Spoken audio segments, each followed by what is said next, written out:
in essence, a person in a hazmat suit that can't see the screen any better than an aging adult, and various things, up to and including language translation. In many cases, we're going into educational sites and providing that site so the content is automatically translated from Spanish to English and back again, so that the teacher can communicate with the parent even though they're talking English, the teacher, and the parent is speaking Spanish, and that they can communicate. So at a fairly grassroots level, but certainly with an eye towards the future, we're all looking at ways to include all of these folks, and that, by definition, is this digital inclusion, far beyond just making sure that the kids have laptops. Great. Other questions? Yes, in back here. Hi, Phil Bellinger from Novarm. This is for Ken. I enjoyed your talk very much. You classified two different types of networks, low bandwidth networks and high bandwidth networks. And I wonder if you can identify any examples of current citywide networks that meet the high bandwidth definition. Or are you really talking about a fundamental disconnect, that it's something different than we've already deployed or are planning to deploy? Well, the short answer would be yes. Unfortunately, here in the U.S., there are very few high bandwidth networks. Utopia comes to mind out in Utah. Fiber to the Home project. There's another one up in northern Minnesota run by Donnie Smith called Jaguar Communications, where we're literally talking about fiber to the home and speeds in excess of 100 megabits per second. Verizon's in the process of rolling out their Fios network. It'll be interesting to see how that plays out 2 to 3 years down the road. Unfortunately, what I'm afraid I'm going to have to tell you is if you want to see high bandwidth networks, you'll have to go elsewhere than the United States. And as most people in the audience are probably aware, we're doing, I'd say miserably when it comes to broadband deployment as far as high-speed networks. Taipei is in the process of rolling out gigabit speeds. Japan has a push for 100 megabit to every home by 2010. France DSL is advertised at 50 megabits, but you're really seeing 25. And I'm lucky to see 5 on a good day from my cable provider at home, and I bought the most expensive package they have. Now, I'm also lucky. I can drive 6 miles up the road and people are connecting at 12 on their dial-up. So, you know, is it happening? Yeah, it's happening. Is it happening in the U.S.? I'm really sorry. No, we're doing a bloody miserable job. Now, that doesn't mean that it won't change.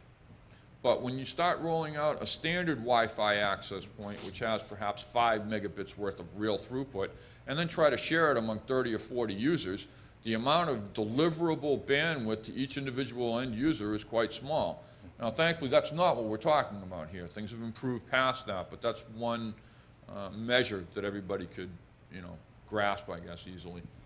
I think it would be important to differentiate too, Ken, is whether or not it's a fiber thread or a DSL thread to the end user at the jack in the home versus a wireless umbrella, which gives you access to somewhat limited bandwidth in terms of the perspective of a wired network. And municipal broadband networks in general are probably deploying some degree of both of those things. Fios being fiber to the home, as well as AT&T's Lightspeed, fiber to the neighborhood, and then DSL to the home. So, and then a wireless overlay. Well, and wireless also is speeding up. The technology is changing. This is one of the things we talked about. The newest standard in Wi-Fi is what's known as 802.11n. I'm sorry for the technical mindless designation.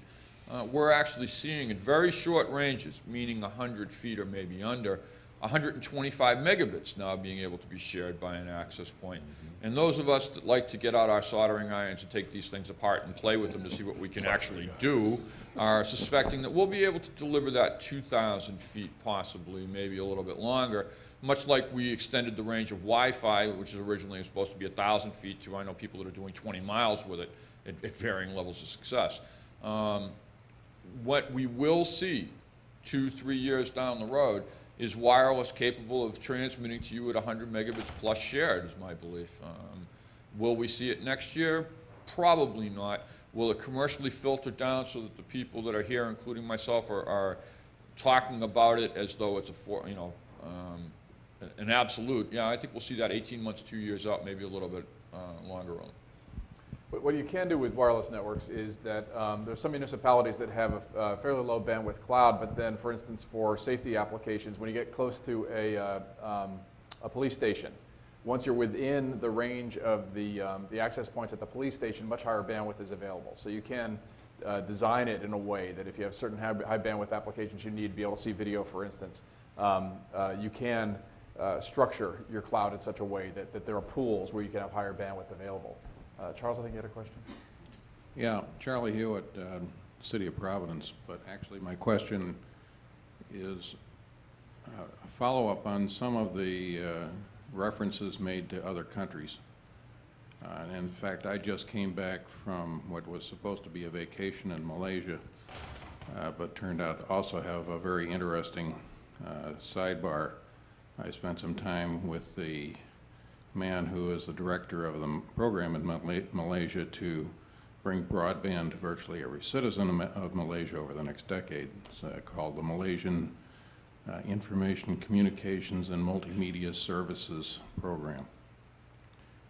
And it caused me to think about, well, what should the role of our federal government be in establishing a national strategy